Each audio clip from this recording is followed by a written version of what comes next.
ناظرین، میں ہوں امتیاز عالم بدلوں کی نشریات میں اپنے پروگرام انگیخت کے ساتھ. لگتا ہے کہ جو بات چیت چل رہی تھی در پردہ جو صدارتی محل میں بھی ہوئی آرمی چیف اور عمران خان کے مابین، وہ ناکام ہو گئی. اگر وہ کامیاب ہوئی ہوتی تو پھر عمران خان چکوال کے جلسے میں یوں دوبارہ سے پھر نہ گرجتے اور برستے اور سب کو غداریوں کے سرٹیفکیٹ اس لیے تھوک کے حساب سے نہ بانٹتے. ان کا جو رلائے وہ غدار تھے، غدار ہیں، ہم ان سب غداروں کے خلاف لڑیں گے. لگتا ہے کہ کشیدگی بڑھ گئی. دوسری طرف پی ایم ایل این کے سپریم لیڈر نواز شریف سے وزیر اعظم شہباز شریف کی ملاقات کے بعد لندن میں اعلان ہوا ہے نواز لیگ کی طرف سے کہ انتخابات اپنے وقت پہ اگست میں ہوں گے، اور یہ کہ آرمی چیف کی اپائنٹمنٹ بھی وزیر اعظم ہی کا اختیار ہے، اور وہ نومبر کے دوسرے تیسرے ہفتے میں اس پروسیس شروع ہو جائے گا، اور وہی اس کا اپائنٹمنٹ نئے آرمی چیف کی کریں گے. اب عمران خان جن دو مدوں پہ لڑ رہے تھے، ایک تو یہ تھا کہ الیکشن انہیں مل جائے نومبر دسمبر جنوری میں، انہیں فوراً انتخاب مل جائیں. پہلے وہ کہہ رہے تھے اکتوبر نومبر میں کرائے جائیں، اب تو ظاہر ہے یہ ممکن نہیں رہا. تو وہ نومبر دسمبر اور جنوری تک بھی انتخاب پہ تیار ہیں، یا یوں کہہ لیجیے مارچ سے پہلے تک. اب مارچ تک تو سندھ میں اور بلوچستان میں پانی ہی بمشکل اترے گا، لوگ ہی بمشکل اپنے گھروں کو لوٹ سکیں گے جو کہ نہیں رہے. بالکل بستیاں غرق ہو گئی ہیں، برباد ہو گئی ہیں. ایسی حالت میں جبکہ اگلے 6 مہینے تک سیلاب کی تباہ کاریوں کے اثرات آبادی کے بڑے حصے پر تقریباً 1/7 حصے پر، یعنی 7ویں حصے پر آبادی مشکل کا شکار ہوگی. عمران خان انتخاب مانگتے ہیں. دوسرا ان کا یہ مطالبہ کہ آرمی چیف کی اپائنٹمنٹ یہ نہ کرے. یہ کیوں نہ کرے؟ پرائم منسٹر کیوں نہ کرے؟ یہ اس کا آئینی اختیار ہے. وہ کہتے ہیں کہ وہ بھگوڑے جو نواز شریف ہیں بیٹھے ہوئے، وہ کیسے فیصلہ کر سکتے ہیں؟ ظاہر ہے کہ ان کا تو کوئی اختیار نہیں ہے، نہ ہی اس کا فیصلہ ہے. یہ فیصلہ تو پرائم منسٹر نے کرنا ہے، اور اپنی کابینہ سے بھی انہوں نے کنسلٹ کرنا ہے، جو کہ ایک قانونی طریقہ کار ہے. اس پر عمران خان آرمی چیف کی اس اپوائنٹمنٹ پہ اتنے پریشان ہیں کیونکہ وہ چاہتے ہیں کہ اگلی حکومت، یعنی چونکہ وہ ان کے خیال میں وہ اگلی بار وہ جیت جائے گی الیکشن، تو وہ یہ اختیار انہیں دیا جائے. اب اس طرح کی مطالبات رکھنا خود ادارے کے لیے ٹھیک نہیں ہے، اور جس کی آپ ایکسٹینشن کی بات کر رہے ہیں بائی ڈیفالٹ، یعنی کہ یہ ابھی نہ کیا جائے نومبر میں نئے آرمی چیف کا انتخاب، مطلب یہ ہے اسے التبا کیا جائے گا، تو ظاہر ہے کہ ایکسٹینشن جنرل باجوہ کو دی جائے گی. اس پہ جنرل باجوہ کے قریبی دوست ایک صحافی ہیں، ان کا نام نہیں لوں گا، انہوں نے ایک شو میں کہا کہ جی سب ایک صفحے پہ ہیں ان کی ایکسٹینشن پہ. عمران خان بھی ان کی ایکسٹینشن چاہتے ہیں جنرل باجوہ کی، اور شہباز شریف بھی تیار ہیں. لیکن میری اطلاع یہ ہے کہ خود شاید آرمی چیف یہ نہیں چاہیں گے، کیونکہ D G S P R نے بہت واضح اعلان کر دیا تھا کہ انہیں کہا بھی گیا، آفر بھی کی گئی، تو وہ نہیں مانیں گے، اور وہ نومبر میں ریٹائر ہو جائیں گے اپنی تاریخ پہ.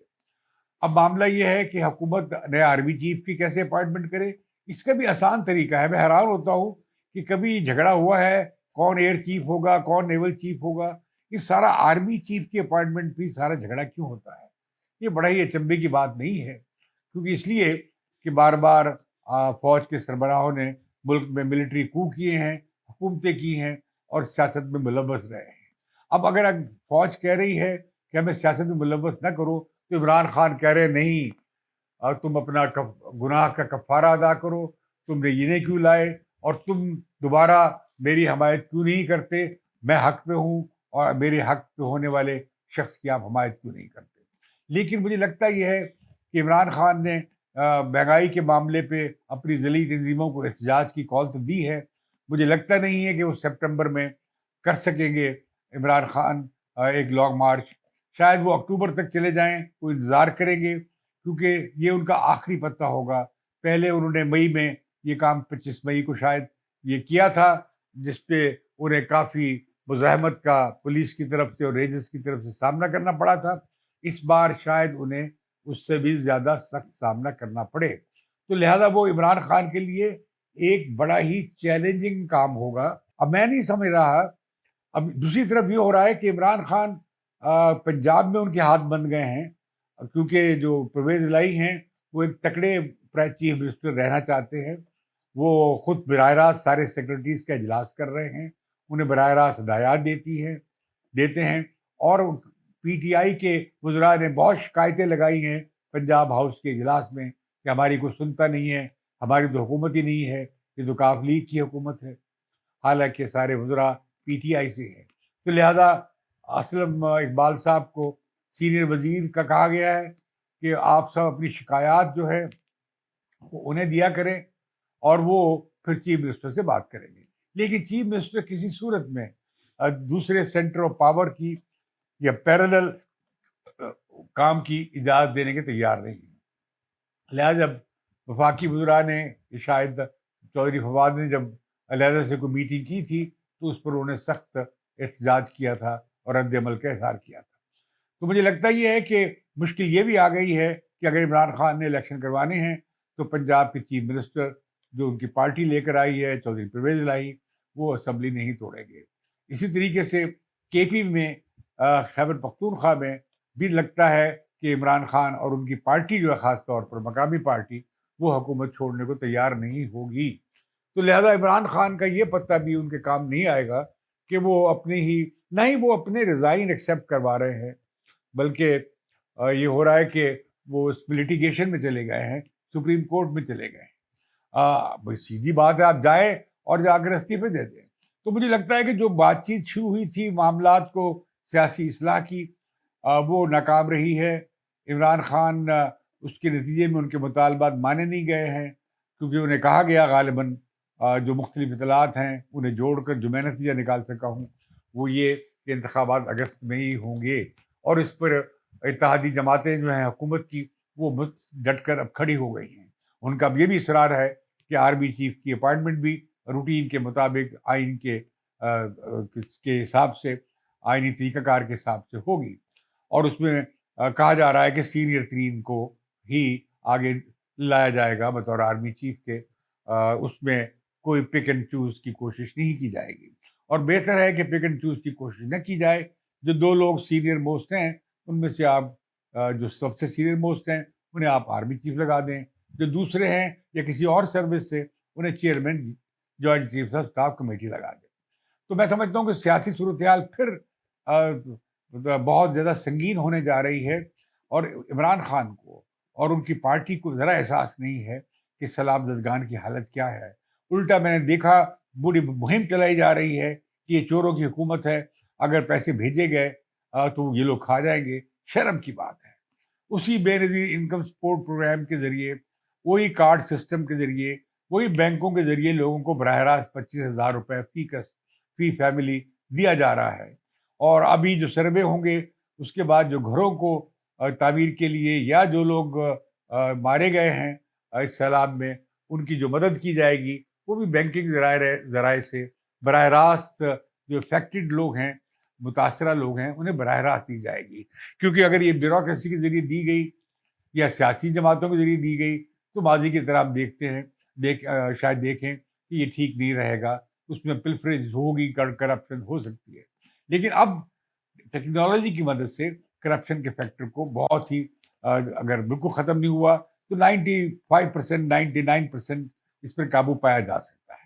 تو ایک طرف عوام بری حالت کا شکار ہیں، انہیں امداد کی ضرورت ہے، اب وبائی بیماریاں پھیلی ہیں، ادویات کی ضرورت ہے، ٹینٹس کی ضرورت ہے، خوراک کی ضرورت ہے.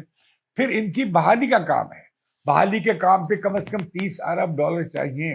ابھی تک آئی ایم ایف کی طرف سے جو جواب آیا ہے وہ بڑا سخت ہے، بڑا کرخت قسم کا ہے. ہمدردی کا اظہار کیا ہے، لیکن اصرار یہ بھی کیا ہے کہ بھائی اب آپ نے مالیاتی نظم و ضبط برقرار رکھنا ہے، ہم نے جو اہداف دیے ہیں وہ ریویو نہیں کیے جا رہے، اس پہ قائم رہیں.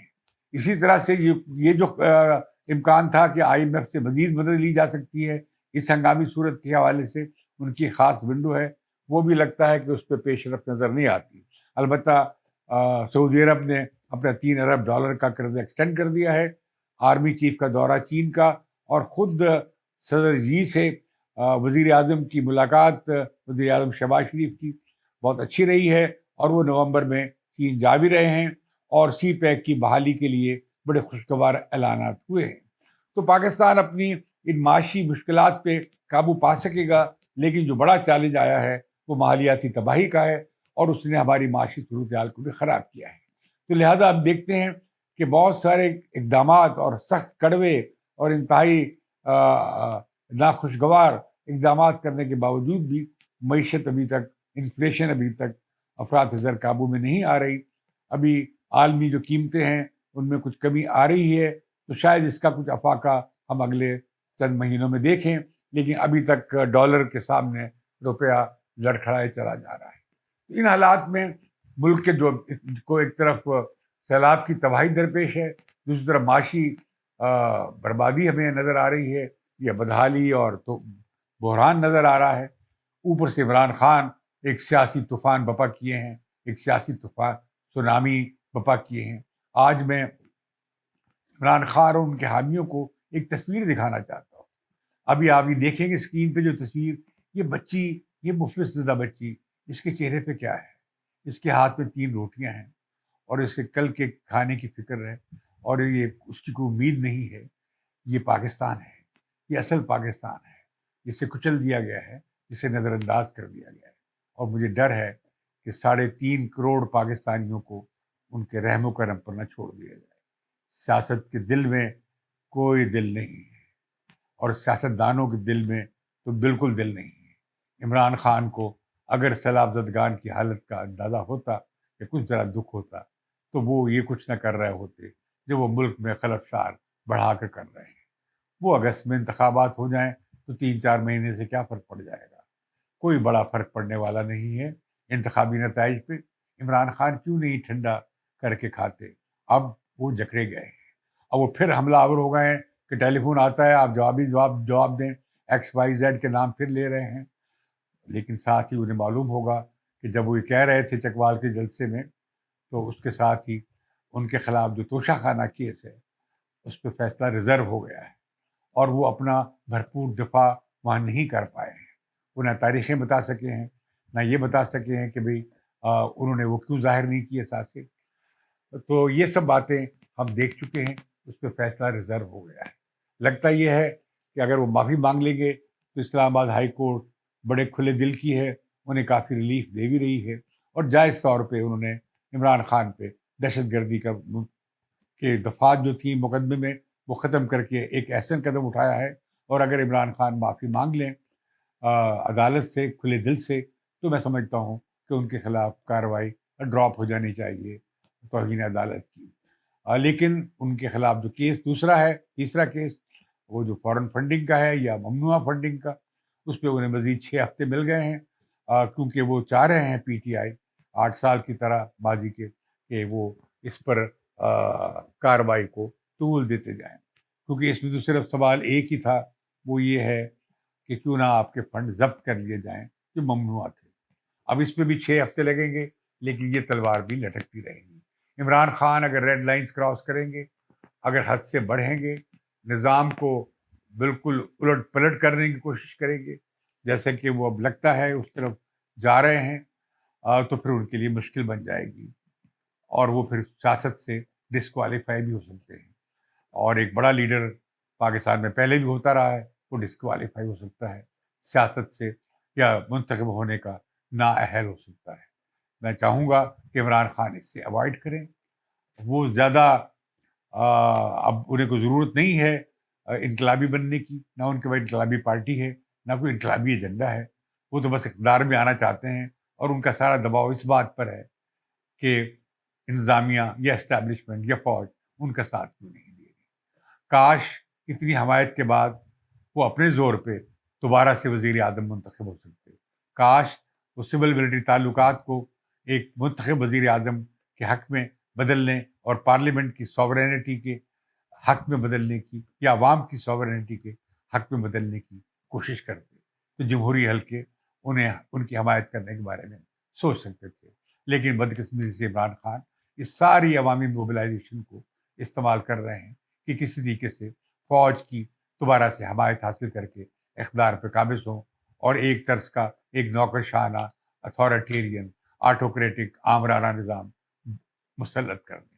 ایسی صورت میں کوئی جمہوریت پسند ان کی اس منشا کی کیسے حمایت کر سکتا ہے؟ تو میں آپ سے پھر کہوں گا کہ آئندہ حالات بڑے سنگین ہونے جا رہے ہیں، حالات میں بہتری آنے کا امکان نظر نہیں آتا۔ کاش کہ سیاسی قوتیں تاریخ کی حقائق سے یا واقعات سے اور تاریخ کے سابق جو پاکستان میں تجربات ہوتے رہے ہیں ان سے سیکھ سکتے، لیکن مجھے لگتا ہے کہ کوئی سیکھنے کو تیار نہیں۔ بدلو کی نشریات کو سبسکرائب کیجیے اور مجھے اجازت